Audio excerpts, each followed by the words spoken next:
were invited to identify what the best intervals were for rescanning patients who had small aortic aneurysms in a surveillance program. Because in the United Kingdom, we now have nationally aneurysm screening for men aged 65 years. And this study had many contributors, and they all need thanks. It was called Rescan, and you can see that we obtained our data from across the world. Unfortunately, none from Greece. We obtained data about the growth and rupture rate of more than 15,000 persons. And we wanted to use this to know what surveillance intervals should be recommended, because there is no good evidence for this. And actually, when we started this, if we looked at what surveillance rates were, intervals were, in different countries, you can see, even without reading the detail, that there's a wide variety of surveillance intervals used for scanning patients with small abdominal aortic aneurysms. So we identified as many studies as we could of small aneurysm growth. We did a systematic review, and we identified unpublished studies as well, probably only listed in meeting abstracts. We got the individual data on the patients, about their age, gender, smoking history, drugs, etc. We had in total 18 studies, and I'm sorry these slides have become a little bit distorted. And apart from all of these patients for growth, in this data set there were 228 ruptures. First, probably as we all know, growth rate increases with aortic diameter.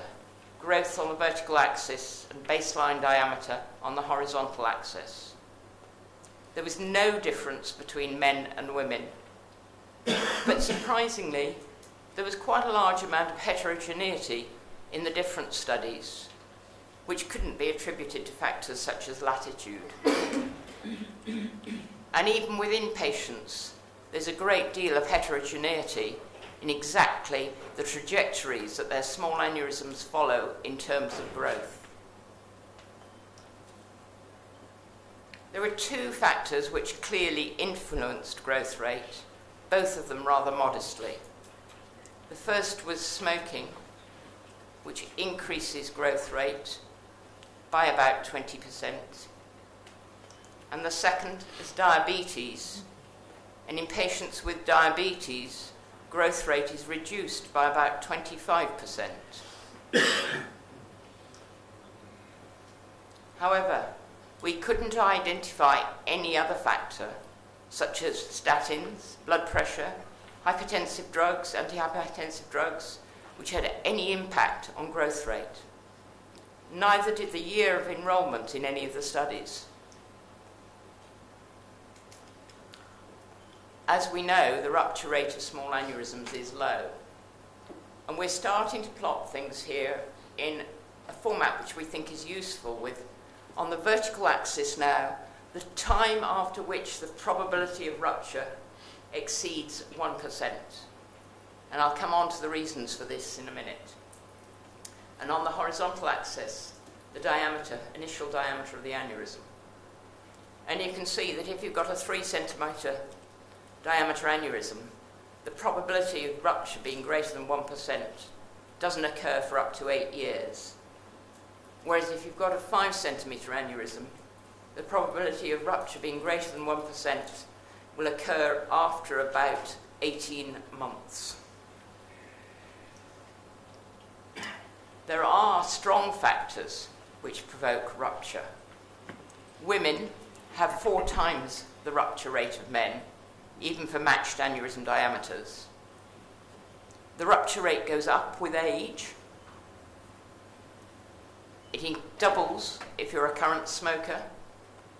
And blood pressure also has an important effect to increase the rupture rate. And interestingly, over the time period we looked at, with patients recruited over approximately a 25-year period, we saw that the rupture rates had actually declined by about 4% per annum over that time. And we attribute this anecdotally to the changing demography. Fewer of these patients now smoking, and probably more of them having treated hypertension.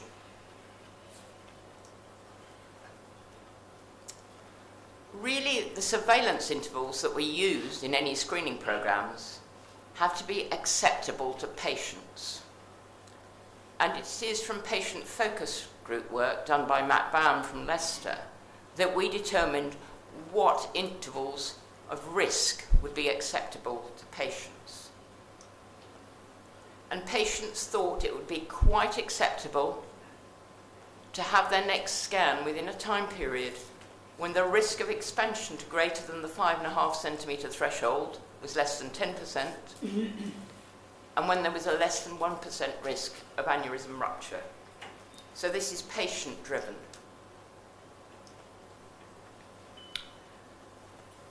Here on in, I'm only going to talk about men. This graph shows that, again, time on the vertical axis, the time taken to have a 10% chance of exceeding 5.5 centimetres diameter. And you can see the heterogeneity between studies, and you can still see the comfortable time period of 7.5 years for the smallest aneurysms and about 1 year for the larger aneurysms. We can reformat that in a way that the health commissioners like, to look at it like this. The aneurysm diameter 3, 4, and 5 centimetres, the expected line of growth, and the confidence intervals. So taking the patient-led 10% risk at this point, we can see that even for a 5 centimetre aneurysm, you're quite safe with only 6 monthly surveillance intervals. Risk of rupture in men, we can do exactly the same. And we can see here that the risk of rupture of a 5 centimetre aneurysm in a man, if you're going to go for the 1% line, you can happily have a surveillance interval of about 12 months, and very long intervals for the very small aneurysms. So we think that these are good surveillance intervals to control risk in men. If you've got a 3 centimetre aneurysm, you can go several years, maybe 5 years, before you would need to rescan. As the diameter increases, the intervals decrease. But probably 6 months, even for the larger aneurysms, is a safe surveillance interval. So this study, for the first time, has tried to provide some evidence for what surveillance intervals should be used if you are managing patients with small aneurysms in a surveillance program. Although diabetes and smoking influence aneurysm growth rate, these effects are not large enough to consider separate programs for these groups of patients. And there's no evidence at the moment that surveillance intervals should be different in men and women. But as you'll hear from me shortly, the interventional threshold for women is formally being reassessed. Thank you very much.